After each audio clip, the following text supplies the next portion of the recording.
అమెరికాలో హనుమాన్ విగ్రహం పైన వివాదం కొనసాగుతోంది. హనుమాన్ విగ్రహాన్ని ఉద్దేశించి రిపబ్లిక్ పార్టీ లీడర్ అలెగ్జాండర్ వివాదాస్పద వ్యాఖ్యలు చేశారు.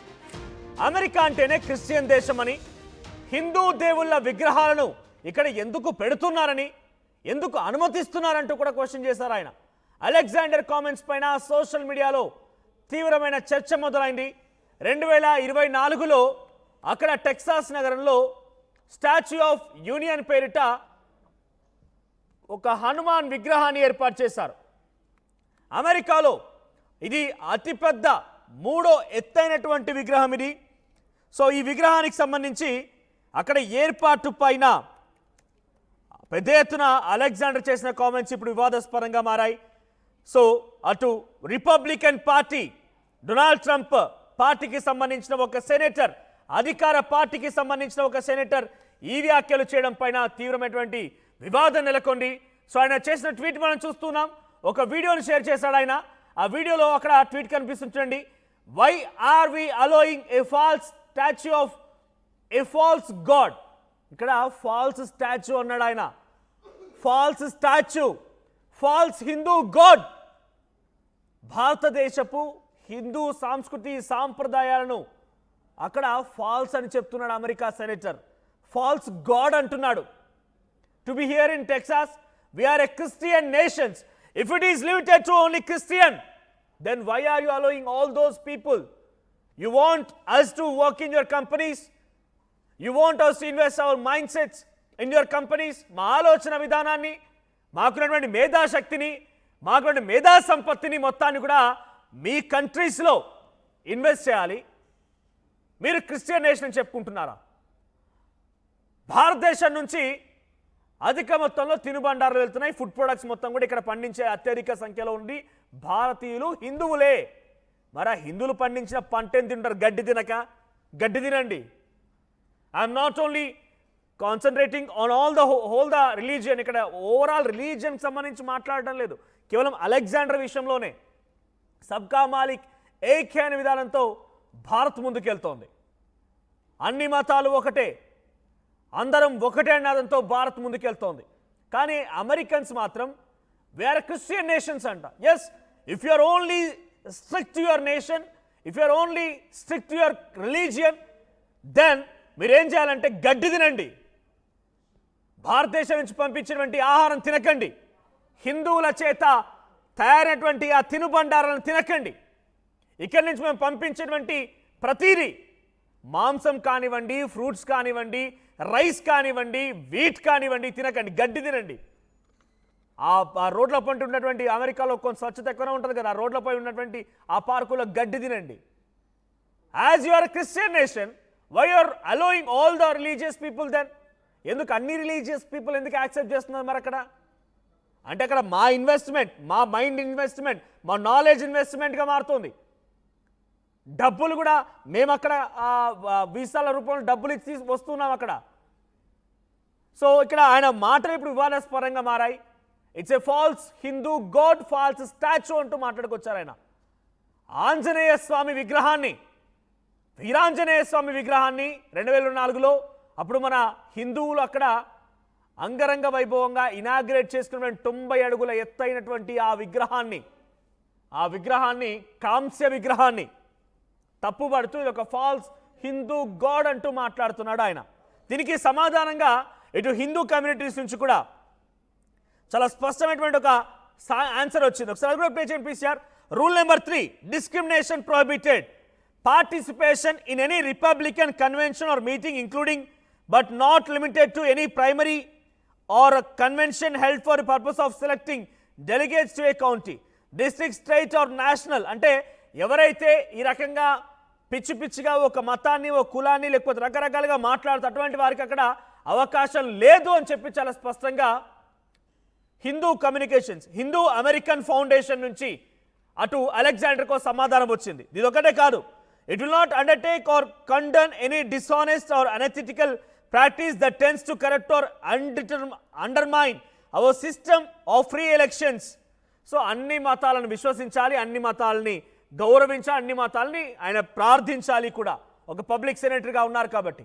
అలా కాకుండా ఫాల్స్ హిందూ గాడ్ అనడాన్ని, హిందువుల ఆరాధ్య దైవమైనటువంటి ఆంజనేయ స్వామి 90 అడుగుల ఆ విగ్రహాన్ని ఇప్పుడు రిపబ్లికన్ పార్టీ సెనేటర్ తప్పుపడ్డాన్ని యావత్ హిందూ లోకం మొత్తం కూడా ఎక్కడున్నా వారంతా కూడా ఆగ్రహానికి గురవుతూ ఉన్నారు. మనతో పాటుగా విశ్వ హిందూ పరిషత్ సంబంధించినటువంటి రాష్ట్ర నాయకులు వెంకటేశ్వరరాజు గారు ఉన్నారు. మాట్లాడడం ఆయనతో పాటుగా. వెంకటేశ్వరరాజు గారు, so false Hindu god or false statue, హిందువుల మనోభావాలు దెబ్బతీసే విధంగా we are Christian nation, so false Hindu god అనే దాన్ని ఎలా చూడాలి? మరి కాసేపట్లో జాయిన్ అవుతారు ఆయన. సో ప్రస్తుతం మీరేమనుకుంటున్నారు కామెంట్ చేయండి. ఆంజనేయ స్వామి విగ్రహాన్ని ఫాల్స్ హిందూ గాడ్ అంటూ సంబోధించాడు. అదే అమెరికన్స్ మన దగ్గరికి వస్తే ఎంతటి ఘనంగా స్వాగతిస్తున్నాం. ఆ మధ్య తెలంగాణకి 2016 అనుకుంటా బహుశా ఇవాంకా ట్రంప్ వస్తే ఎంత ఘనంగా స్వాగతించడం, ఎంత ఘనంగా. మన మిస్ యూనివర్స్ పోటీలు ఎంతమందిని సత్కరించుకున్నాం, ఎంతమందితో మన సాంప్రదాయాల్ని, సంస్కృతి సాంప్రదాయాల్ని చూపించుకున్నాం, కట్టుబాట్లని వివరించుకున్నాం, ఎంత మంచిగా మనల్ని కొనియాడారు వాళ్ళంతా కూడా. చీరకట్టు భారతీయుల సంస్కృతి సాంప్రదాయం, బతుకమ్మ, హిందువులకు సంబంధించినటువంటి ఒక ఆరాధ్య దైవంగా కొలిచినటువంటి తెలంగాణ పండుగ, ఇవన్నీ చూపించాం కదా. మరి అటువంటి ప్రపంచ దేశాలే కొనియాడినటువంటి నా సంస్కృతి సాంప్రదాయాలని, ప్రపంచ దేశాలే సంబరాల అంబురాన్ అంటే విధంగా జరుపుకున్నటువంటి నా హిందూ పండుగలని ఇంత దారుణంగా ఇంత నీచాతినీచంగా మాట్లాడతాడా? రిపబ్లికన్ పార్టీకి సంబంధించినటువంటి సెనేటర్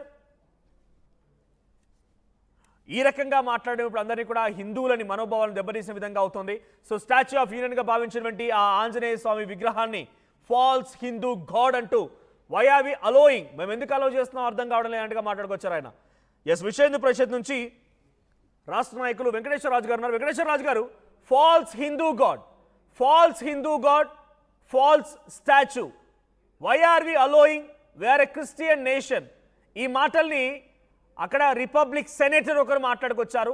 హిందువుల మనోభావాలు దెబ్బతీసే విధంగా ఆంజనేయ స్వామి విగ్రహాన్ని ఫాల్స్ హిందూ గాడ్ అన్నారు ఆయన. ఎలా చూడాలి? దీనిపై మీ అభిప్రాయం ఏంటి? మనోజ్ గారు, 2120 సంవత్సరాల క్రితం వరకు క్రిస్టియానిటీ లేదు. 1450 సంవత్సరాల నుండి ఇస్లాం లేదు. అంతకు ముందున్నటువంటి ధర్మం ఏదైతే ఉందో అదే సనాతన ధర్మం, అదే మనకున్నటువంటి హిందూ ధర్మం అని, తర్వాత సనాతన ధర్మం అని, అదే కలకాలం నుండి. కొంచెం కెమెరా నుంచి దూరంగా ఉండండి, మీరు కొంచెం దూరంగా ఉండి మాట్లాడండి.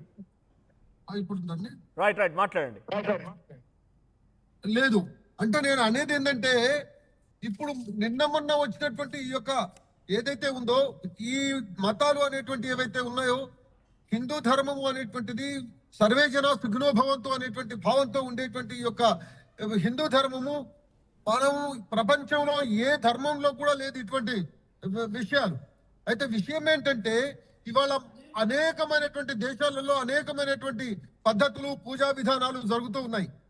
మన దేశంలో అంతెందుకు భిన్నత్వంలో ఏకత్వం అనేటువంటి మన దేశంలో ఈరోజు జరుగుతున్నటువంటి విషయం ఏంటి? మనం ఎట్టి పరిస్థితుల్లో అందరినీ కూడా హక్కున చేర్చుకునేటువంటి భావం మన దాంట్లో ఉంది, మన ధర్మంలోనే ఉంది. ఇవాళ ఒక విషయం చెప్పాలంటే, ఇవాళ అనేకమైనటువంటి ధర్మాలు చాలా. వెంకటేశ్వరరాజు గారు, కొంచెం కెమెరాకి దూరంగా, మీరు కొంచెం ఫోన్ ని దూరంగా పెట్టండి, మీ నుంచి కొంచెం ఫోన్ ని మీ నుంచి దూరంగా పెట్టి మాట్లాడండి. రైట్, ఇలా మాట్లాడండి, ఇలా పర్ఫెక్ట్ గా ఉంది, మాట్లాడండి. అంటే కాబట్టి అన్ని ధర్మాలను మనం హక్కున చేర్చుకునేటువంటి భారతదేశం ఇది. అటువంటిది ఇవాళ ఒక విషయం చెప్తాను. నిన్నగాక మొన్న ఇస్లామిక్ దేశమైనటువంటి వాళ్ళలో కూడా అక్కడ కూడా స్వామినారాయణ టెంపుల్ ఇప్పుడు భవ్యంగా కొన్ని 100 కోట్ల రూపాయలు పెట్టేసి కట్టినటువంటి దాన్ని మన భారత ప్రధాని ఇనాగ్రేషన్ చేసి వచ్చారు. అంటే అర్థం ఏంటి అంటే, ఏ దేశంలోనైనా ఇవాళ ప్రపంచ దేశాలలో అన్నిట్లో కూడా మన భారతీయుల మేధస్సు పనిచేస్తూ ఉంది. అమెరికాలో ఒక విషయం ఆలోచిస్తే 30% మన యొక్క భారతీయులు ఉన్నారు. ఇవాళ అక్కడ ఉండేటువంటి ఏదైతే ఉందో అక్కడ ఉండేటువంటి మన వాళ్ళు పోయి అక్కడ చేస్తున్నటువంటి పనుల వల్లనే ఇవాళ అమెరికా డెవలప్ అవుతుంది అనేటువంటిది అందరికీ తెలిసినటువంటి విషయం. ఇవాళ అనేకమైనటువంటి సైంటిస్టులు అక్కడ పనిచేస్తున్నారు, అనేకమైనటువంటి ఇంజనీర్స్ పనిచేస్తున్నారు. అంటే అర్థం ఏంటి? ఇవాళ మనకు దగ్గర ఉండేటువంటి అక్కడ ఉన్నటువంటి విషయం కూడా రైట్ వెంకటేశ్వర గారు ఒక్క నిమిషం I get back to me దగ్గరికి మళ్ళీ వస్తా నేను. సో ఒకసారి అనిల్ గారు ఉన్నారు, డాక్టర్ అనిల్ గారు, ఫౌండర్ ప్రెసిడెంట్ బియాండ్ రీజియన్, ఆయన కూడా ఉన్నారు. ఒకసారి కెమెరా ఆన్ చేసుకోండి అనిల్ గారు. సో అంటే false Hindu god or false statue, religious freedom అనేది నాకు తెలిసి అన్ని దేశాల్లో కూడా ఉంది. రిలీజియస్ ఫ్రీడమ్ మోస్ట్లీ ఇటువంటి డెమోక్రటిక్ కంట్రీస్లో, అది ఇండియా కానివ్వండి, అమెరికా కానివ్వండి, డెమోక్రటిక్ కంట్రీస్గా ఉన్నాయి. కాబట్టి every one is elected through only through the election system, public నుంచి ఎన్నుకోబడ్డ దాంట్లో డెఫినెట్గా there is some democracy. Religious freedom అనేది 100% ఉంటుంది. ఒక రిపబ్లిక్ సెనేటర్ ఆయన ఒక ప్రజాప్రతినిధి అయ్యుండి కూడా we are a Christian nation, why are we allowing all these false statues or false Hindu gods అని క్వశ్చన్ చేస్తున్నారు. Do you accept this? The first thing ఏమంటే I condemn the statement అండి, the remarks of the senator. Correction ఏంటంటే that America is not a Christian country. See, I'm a Christian, Bible believing Christian, but you got to go with the Constitution of America. The First Amendment ప్రకారంగా state కి religion కి connection ఉండదు అక్కడ. First amendments లో అక్కడ ఉండేది ఏమంటే the state should not make any provision to take care of religion being ఉండకూడదు దానికి. So it's a secular country completely, and responsibility of senator or the public servant ఏంటంటే to protect the minorities' rights, sir. I am speaking as a Christian here, and I condemned what he said. And correction ఏంటంటే America is not a Christian country, just like India is not a Hindu country. Both of them are secular states. If someone says like this, అంటే ఒక republic party విదేశాల్లో కూడా we are Christians అని వాళ్ళు అక్కడ నొక్కి పెట్టి చెప్తున్నారంటే it comes to every country. రేపటి రోజు ఏం చేస్తుంది, Israel we belong to some అంటది, Islamic countries we belong to Muslim countries అని చెప్పుకుంటూ ఉంటాయి. తర్వాత India we belong to Hindu country అని చెప్పుకోవడం. అంటే ఎవరికి వాళ్ళు రిలీజియస్ ని అంటగడుతూ ఉంటే ఇక్కడ మైనారిటీస్ డెఫినెట్ గా ఇబ్బంది పడక తప్పదు. And they go on persecuting or killing Hindus like they did in Bangladesh, persecuting Christians they do right now in India. So minorities ki rakshan lekunda untadi ane, state ki religion ki separation lekunda, they have a beautiful constitution which the public servants should uphold it. Wala bajyatadi. So disciplinary action shall be taken definitely on this senator whoever said against the, because ante wala manobhavalni గాయపరిచినట్లయితది. వాళ్ళకి protection ఇవ్వాలా, నేను worship చేయమని చెప్పలేదు. So another correction ఏంటంటే, see the senator has under protective speech కింద ఆయన falls అనేటువంటి పదం వాడడానికి ఆయన హక్కు ఉండొచ్చు, కానీ the voters should decide whether they will elect this guy or not అనేది the next level thing అని. బట్ టూ థింగ్స్ హియర్, ఒకవైపున freedom of expression, freedom of speech కింద ఆయన మాట అనొచ్చు, కానీ బట్ రిమూవ్ చేయాలి అనేటువంటిది చెప్పడం కానీ వాళ్ళ హక్కులు freedom of speech is also some limited. Freedom of speech is also some limited to an extent.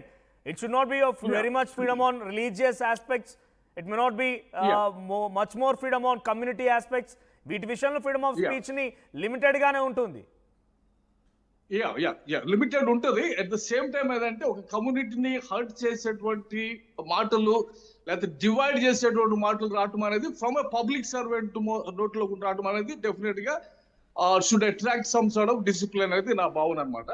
Protecting minorities is the major thing in this. అది హిందూ కమ్యూనిటీ కానివ్వండి, ఇక్కడ క్రిస్టియన్ కమ్యూనిటీ కానివ్వండి, minorities shall be protected, human rights shall be protected, human dignity అనేది protect చేయబడాలనేది constitution అందుకోసమే ఇవ్వబడింది అనమాట. So ఖచ్చితంగా I'm definitely against the senator's remarks and this one. ఖచ్చితంగా. రైట్ అనిల్ గారు, what do you say then if it goes on continuing false Hindu god, because it's already republic party Trump అక్కడ ఏం చేస్తున్నారంటే ఆయన చేసే చర్యలు కూడా డెఫినెట్ గా దేశ విదేశాల్లో కొంత ఆందోళన కలిగించే విధంగా ఉంటూ ఉన్నాయి. సో ఇక్కడ రిపబ్లిక్ పార్టీ సెనేటర్, సో ఆయన if this comes very strong, ఈ వాయిస్ ఇంకా స్ట్రాంగ్ అయిందనంటే what is the situation of Hindus over America? అమెరికాలో హిందూ సిచ్యువేషన్ ఏంటి? As a Republic party Trump is taking very strict decisions which is affecting most of the public in the overall వరల్డ్గా కూడా ఆ situation raise అవుతుంది. అదే సిచ్యువేషన్లో republic party సెనేటరీ రకంగా మాట్లాడాడంటే ఎలా చూడాలి, దీని ప్రభావం ఎలా ఉంటుంది అనుకోవాలి? Definitely, there should be an official statement should come out of the White House condemning this statement. Primarily, ముందు ఈ స్టేట్మెంట్ ని కండమ్ చేస్తే ఒక స్టేట్మెంట్ రావాల్సి ఉంది. ఎందుకంటే he should assure the Hindu communities that is there. Definitely మన కో ప్యానలిస్ట్ ఎవరు మాట్లాడినట్టుగా America is not just build on Americans. America is built on multinational immigrants who are there. They are a major part of building this country. Our economy gani, innovation gani, many of top leaders are actually there from America. The CEO of that lead these mega companies. So the government should move.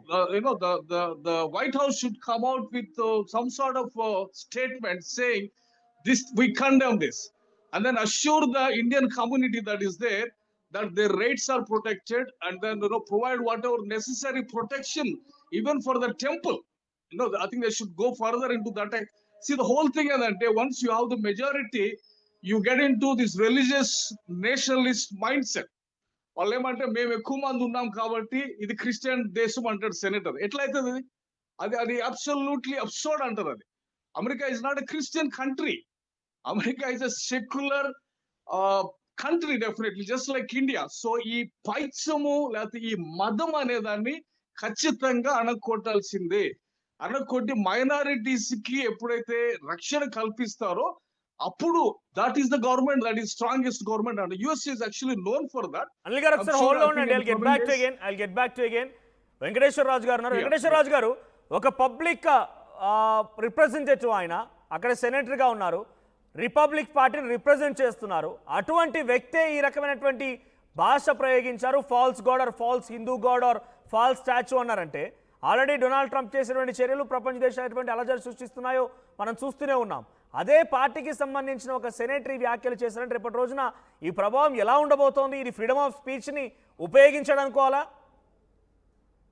ఒక్క విషయం చెప్పాలంటే ఇవాళ అమెరికాలో అనేకమైనటువంటి రాష్ట్రాలలో హిందూ దేవాలయాలు బ్రహ్మాండంగా భవ్యంగా జరుగుతూ ఉన్నాయి. ఉన్న ఫ్యాక్ట్ చెప్పాలంటే ఇవాళ డెట్రాయిట్ లో కానీ వెంకటేశ్వర స్వామి టెంపుల్ భవ్యంగా ఉంది. ఇవాళ అనేకమైనటువంటి ఆంజనేయ స్వామి టెంపుల్ ఉంది. ఇవాళ మాత అమ్మవారి టెంపుల్స్ ఉన్నాయి. అక్కడ అనేకమైనటువంటి రాష్ట్రాలలో అనేక విధాలుగా వాళ్ళు ఇవాళ పూజలు చేస్తూ ఉన్నారు. ఇవాళ ఇంకొక విషయం ఏంటంటే ఇవాళ ఎకానమీ అనేటువంటిది American economy depending upon our think tank. అంటే విషయం ఏంటంటే ఇవాళ మన భారతదేశం నుంచి వెళ్ళినటువంటి ఎవరైతే బ్రహ్మాండమైనటువంటి ఆ యొక్క మెదళ్ళు ఏవైతే ఉన్నాయో వాటిని ఉపయోగించుకొని ఇవాళ అమెరికా పైకి వస్తున్నది. దాన్ని వాళ్ళు గ్రహిస్తలేరు. నెంబర్ 1. నెంబర్ 2 ఏంటంటే భారతదేశంలో ఏ విధంగానైతే భిన్నత్వంలో ఏకత్వం ఏ విధంగానైతే మనం ఉందో అదే విధంగా అమెరికాలో కూడా ఇప్పటి వరకు ఎటువంటి వాళ్ళు ఎప్పుడు కూడా ఇది ఈ మాట రానేలేదు. వాడొక్కడు ఎవరో అన్నారు, దాని విషయంలో పెద్ద మనం పట్టించుకోవాల్సిన అవసరం లేదని నేను అనుకుంటున్నాను. Because he is a public representative, ఆయన రిపబ్లిక్ పార్టీ సెనేటర్, ఒక ప్రాంతానికి సంబంధించి ప్రజా ప్రతినిధి, ఆయన త్రూ ఎలక్షన్స్ ఎలక్ట్ అయిన వ్యక్తి ఆయన. సో ట్రంప్ పార్టీ అధికారంలో పార్టీకి సంబంధించి ఎలక్షన్ లో ఎలక్ట్ అయినటువంటి ఒక పర్సన్ మాట్లాడుతున్న మాటని మనం రెస్పాండ్ అవ్వడం కాదు, హిందూ అమెరికన్ ఫౌండేషన్ అని చెప్పి వాళ్ళే రెస్పాండ్ అయ్యారు. అఫ్ కోర్స్, బట్ చూడాలి ఒక విషయం అండి. ఇవాళ ట్రంప్ వచ్చిన తర్వాత అనేకమైనటువంటి 25% అన్నాడు, 50% అన్నాడు, తర్వాత 1 crore అంటే ఇవాళ $1,00,000 అన్నాడు. $1,00,000 ఒక ఫస్ట్ ఇచ్చినటువంటి స్టేట్మెంట్ వేరే, దాని తర్వాత మళ్ళీ మార్చినటువంటి స్టేట్మెంట్ వేరే. అంటే విషయం ఏంటంటే ఇవాళ భారతదేశంతో పెట్టుకుంటే వాళ్ళ యొక్క ఇప్పుడు ప్రపంచంలోనే ఎక్కువ జనాభా కలిగినటువంటి దేశం ఇది. అటువంటి దేశంతో వాళ్ళు పెట్టుకుంటున్నారు అంటే డెఫినెట్ గా వాళ్ళ యొక్క ఎకానమీ మీద డెఫినెట్ గా దెబ్బ తగులుతుంది. అది నో క్వశ్చన్. ఇవాళ కాదు రేపు తెలుస్తుంది. ట్రంప్ కు ఏదో ఆవేశంగానో తర్వాత ఏదో చేయాలని ఒక వైపేమో దోస్తానం చేస్తున్నాము, మేము ఫ్రెండ్షిప్ చేస్తున్నాం అనుకుంటూ ఇంకొక వైపేమో పక్కలో బల్లెం పెట్టడం అనేటువంటిది వాళ్ళకు రేపు తెలుస్తుంది. ట్రంప్ కూడా తెలుస్తుంది. వాళ్ళ యొక్క ఏదైతే విధానాలు ఏవైతే మార్చుకోవాల్సినటువంటి అవసరం కూడా వస్తుంది. చాలా మంది రాజకీయ నాయకుల మధ్య కాలంలో అధికారం ఎన్డీఏ కానివ్వండి, కొంతమంది ఎవరైతే మాట్లాడుతున్నారో అంతా కూడా India is for Hindu nation, హిందువుల కంట్రీ అని మాట్లాడిన సందర్భాలు చాలా సందర్భాలు ఉన్నాయి. సో ఇప్పుడు దాన్ని ఉదాహరణగా తీసుకొని వాళ్ళంతా కూడా ఇంకా కోట్ చేస్తున్నారు అనుకోవాలా? ఇప్పుడు ఇండియన్స్ మాట్లాడిన మాటల్ని, కొంతమంది ఎవరో వ్యక్తులు మాట్లాడిన మాటల్ని ఇప్పుడు అమెరికా కూడా రిపబ్లిక్ సెనేటరీ రూపంలో మాట్లాడిచ్చింది అనుకోవాలా? అలే అంత అంత డెప్త్ ఏం లేదండి. ఒక విషయం ఆలోచిస్తే ఇవాళ కనుక ఒకవేళ ఆయన ఏదో మాట్లాడిండు, అది ఒక్కసారి ఆయన మాట్లాడినంత మాత్రాన ఇవాళ వాళ్ళ మొత్తం టోటల్ గా సెనేట్ మెంబర్స్ కు ఎఫెక్ట్ పడుతుందని చెప్పేసి అనుకోవాల్సిన అవసరం లేదు. నెంబర్ 1. నెంబర్ 2, ఇవాళ ఇంకొక విషయం ఏంటంటే, ఇంకొక మాట కూడా ఏంటంటే, భారతదేశంలో ఉన్న విభిన్న సంస్కృతులు ఏవైతే ఉన్నాయో అదే విధంగా అమెరికాలో కూడా విభిన్న సంస్కృతులు ఉన్నాయి. ఒకవేళ కనుక దీన్ని సీరియస్ గా తీసుకుంటే అమెరికా మొత్తం అల్లకల్లోలం అవుతుంది. ఇప్పటికే ఆర్థిక మాంద్యంతో ఉన్నది అనేటువంటిది మనందరికీ తెలుసు. అమెరికా చాలా డౌన్ ఫాల్ లో ఉంది. ఇవాళ ఆ డౌన్ ఫాల్ ఒకవేళ కనుక స్టార్ట్ అయిందంటే ఇంకా దాన్ని ఎవరు ఆపలేరు. కాబట్టి ఇంకొక విషయం కూడా చెప్తున్నాను. ఇవాళ 1 crore అని చెప్పేసి ఫస్ట్ చెప్పిన తర్వాత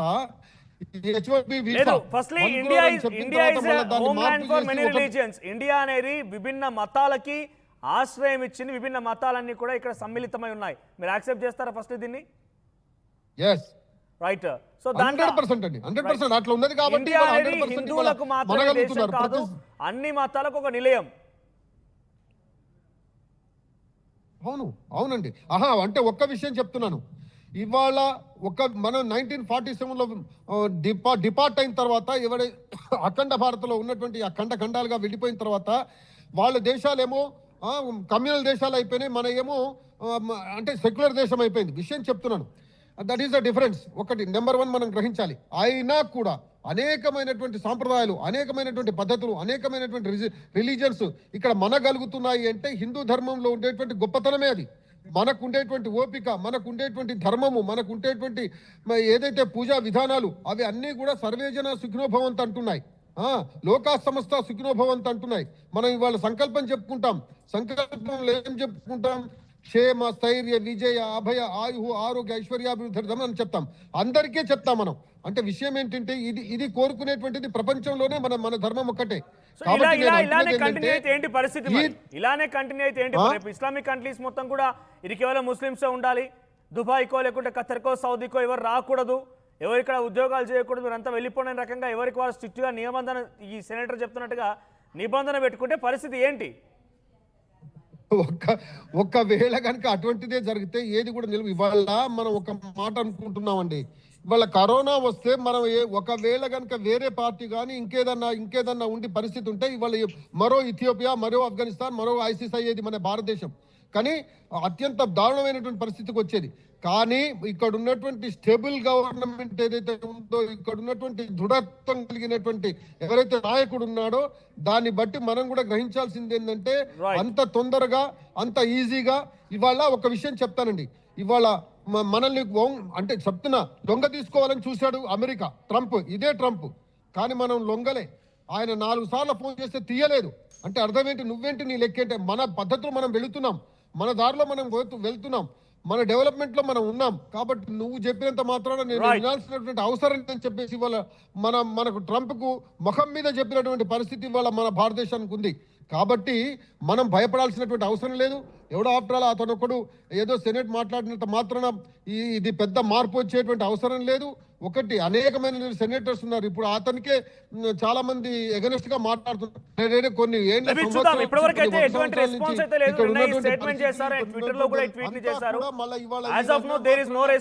చాలా దారుణం అని. రైట్, అనిల్ గారు, వాట్ యు సే? ఫైనల్ గా కంక్లూడ్ చేయండి. So it goes on continuing, what is the situation? So there is no country ఒక రిలీజియన్ ని యాక్సెప్ట్ చేస్తున్న ఒక రిలీజియన్ మాత్రమే ఉంటుందనేది లేదని ఇందాక మీరే అన్నారు. If it goes on continuing, what will be the situation? Next ఏం జరగవచ్చు? No. That's what అండి. So that implies ఏమంటే the government is very weak అనేసి అక్కడ అర్థం అన్నమాట. మైనారిటీస్ రిలీజియస్ సెంటిమెంట్స్ నువ్వు కాపాడలేకపోతున్నావు అంటే you are the weakest government. Whether that is happening in US లో జరిగినా కానీ, ఇక్కడ ఇండియాలో జరిగినా కానీ, నువ్వు చాలా బలహీనమైన ప్రభుత్వం అంటారు దాన్ని. మైనారిటీస్ హక్కులను నువ్వు కాపాడగలిగినప్పుడే you are the strongest government అన్నమాట. సో ఖచ్చితంగా స్ట్రాంగ్ గా గవర్నమెంట్ రావాలా. గవర్నమెంట్ లో ఇండియాలో కూడా చూడాలా. ఇక్కడ అంటే మెజారిటీ పాపులేషన్ అక్కడ ఉండగానే మదం ఎక్కుతుంది ఒక్కొక్కరికి. అది ఇప్పుడు జరుగుతుంది అమెరికాలో, అది మనకి ఇండియాలో కూడా జరుగుతుంది. దాన్ని మదం అంటారు. దాన్ని ఖచ్చితంగా గవర్నమెంట్ ఆలోచించే వాళ్ళు, మానవ హక్కుల గురించి ఆలోచించే వాళ్ళు దాన్ని అణిచివేయడానికి ప్రయత్నం చేయాలా. Protection for the minorities, it's not just Hindu community, Jains ఉంటారు, బుద్ధిస్టులు ఉంటారు. సో మైనారిటీస్ అనేది స్మాలర్ గ్రూప్ ఆల్వేస్. వాళ్ళని ప్రొటెక్ట్ చేసుకుంటా పోతే దాన్ని మీరు అన్నట్టు ఇప్పుడు దుబాయ్ లో అందరూ బయటికి వెళ్ళిపోవాలంటారు, బంగ్లాదేశ్ లో హిందువులు పర్సిక్యూషన్ చేస్తారు. సో మనం ఏది ఇస్తామో అది మనకు వస్తుంది, కర్మ సిద్ధాంతం అంటాం కదా. Right. We take care of our people and we will be taken care. So then we live in a global village. అప్పుడు మనం నివసించగలుగుతాం అన్నమాట. సో ప్రొటెక్టింగ్ మైనారిటీస్ రైట్స్ అది ఖచ్చితంగా జరగాల్సిందే. Trump should come out or the White House should come out and then make a statement and then ఈ ప్లూరలిజాన్ని encourage చేయాలి. ఒకటేమంటే beautiful thing democracy ఏదంటే అసలు రాజకీయ నాయకులు మతంలోకి వెళ్ళడం తప్పండి ఫస్ట్ థింగ్ ఏదంటే. ఎందుకంటే ఫ్రీడమ్ ఆఫ్ ఎక్స్ప్రెషన్ స్పీచ్ ఉంది కాబట్టి నీ నీ యొక్క రిలీజియస్ వ్యూస్ ని నువ్వు డిబేట్ డిస్కషన్స్ కుండా నువ్వు వాటిని సార్ట్ అవుట్ చేసుకోవాలనేది ఒక ప్రొవిజన్ ఉంది ఆల్రెడీ. సో ఆ ప్లాట్ఫామ్స్ వాడుకొని ఫాల్స్ గాడా ట్రూ గాడా అనేది అక్కడ తెలుసుకోవాలి. కానీ ఒక సెనేటర్ పోస్ట్ లో కూర్చొని ఫాల్స్ గాడు దిస్ ఇస్ అ క్రిస్టియనైజేషన్ అంటే I'm just wondering how people are tolerating such fellow in America. I'm talking as a Christian. when you say nation first అన్నప్పుడు ఇది నేషన్ ఫస్ట్ అండి. కాన్స్టిట్యూషన్ అప్హోల్డ్ చేసుకోవాలా, డెమోక్రసీని బలపరచాలా, ఏ platform దేనికి వాడాలి అక్కడ వాడాలి. డిబేట్ దగ్గర డిబేట్ ప్లాట్ఫామ్ వాడుకోండి, కానీ దాని రాజకీయ మతాన్ని ముడి చేసేసి దేశాన్ని నాశనం చేయడం అనేది కరెక్ట్ కాదు. అది ఇండియాలో జరిగినా కానీ అమెరికాలో జరిగినా it should be punishable. Thank you Anil గారు అండ్ థ్యాంక్ యూ వెంకటేశ్వరరాజు గారు. ఓవరాల్గా అమెరికాలోని టెక్సాస్ నగరంలో ఉన్నటువంటి 90 అడుగుల ఆంజనేయ స్వామి విగ్రహాన్ని ఉద్దేశించి రిపబ్లికన్ పార్టీ సెనేటర్ అలెగ్జాండర్ మాట్లాడిన మాటలు ఇప్పుడు పెద్ద ఎత్తున హిందువుల యొక్క మనోభావాలను దెబ్బతీసే విధంగా ఉన్నాయి. ఆంజనేయ స్వామిని ఉద్దేశిస్తూ ఒకసారి ఆయన ట్వీట్ చూపిస్తాను మీకు. Why are we allowing all these false statue or false Hindu god, we are Christian nations. So ఆయన ఏమంటారంటే ఎందుకు అలో చేస్తున్నాం ఈ రకంగా ఫాల్స్ గాడ్స్ని, ఫాల్స్ హిందూ స్టాచ్యూస్ ఎందుకు అలో చేస్తాం, we are Christian nations. Christian nations అయితే భారతీయులు హిందువులు ప్రజలు ఎవరైతే పండిస్తున్నటువంటి ఆహారాన్ని తినడం మానేసి రోడ్లపైకి వెళ్ళిపోయి ఆ అలెగ్జాండర్ అనే వ్యక్తి గడ్డి తినాలి.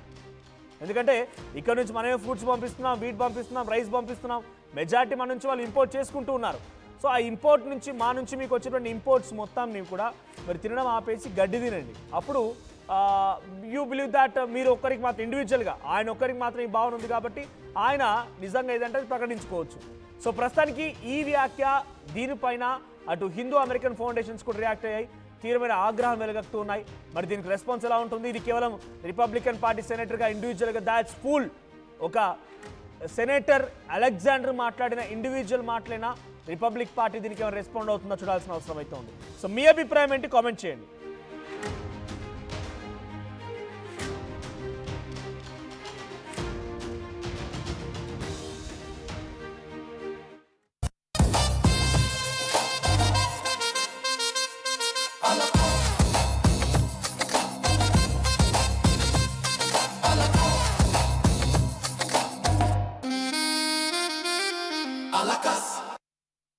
ఈసారి కూడా టైంకే కన్స్ట్రక్షన్ చేసాం, బిల్డింగ్ కూడా స్ట్రాంగ్ చేసాం, క్లయింట్స్ ని సాటిస్ఫై చేసాం, గుడ్ విల్ కూడా ఇంప్రూవ్ చేసాం. ఏం చేసామో కాదు, ఇంకేం చేయాలో ఆలోచించండి. ఇంకేం చేయాలి? పెయింటింగ్ ఇంకా వేయలేదు, మర్చిపోయారా? అన్నీ బాగానే చేస్తున్నాం, పెయింటింగ్ దగ్గర మాత్రం ఫెయిల్ అవుతున్నాం. లాస్ట్ టైం పెయింట్స్ కోసం ఆ పెద్ద కంపెనీ దగ్గరికి వెళ్తే వాళ్ళ థర్డ్ పార్టీ కాంట్రాక్ట్ని అసైన్ చేశారు. వాళ్ళ 8 months డిలే, 20% ఓవర్ బడ్జెట్ కూడా అయింది. ఈసారి తప్పు అస్సలు చేయకూడదు. పెయింటింగ్స్ విషయంలో పర్ఫెక్ట్గా ప్లాన్ చేయాలి. ఏం చేద్దాం? పెయింట్స్ అప్లై చేసేది ఒకరు, అప్లై చేసేది ఇంకొకరు, వీళ్ళందరినీ డీల్ చేయడం పెద్ద హెడ్ఏక్. అయితే ఇంక మనమే పెయింట్లు వేసుకోవాలి. లేదా పెయింటింగ్ ప్రాసెస్ మొత్తం చేసిచ్చి ఒక పర్ఫెక్ట్ పార్ట్నర్ అన్నా ఉండాలి. టెక్నో పెయింట్స్ లాగా. టెక్నో పెయింట్సా? ఎస్, నాకు కూడా రీసెంట్గానే తెలిసింది. పెయింట్స్ తేవడం నుంచి గోడ మీద వేయటం వరకు మొత్తం ఒకే టీం చూసుకుంటుంది. మిడిల్ మ్యాన్ ఉండరు.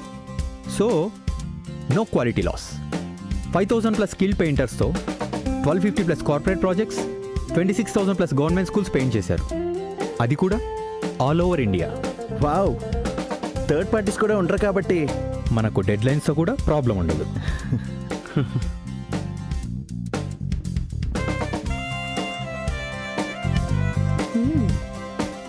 Perfect. From the factory to the wall, Techno Paints does it all.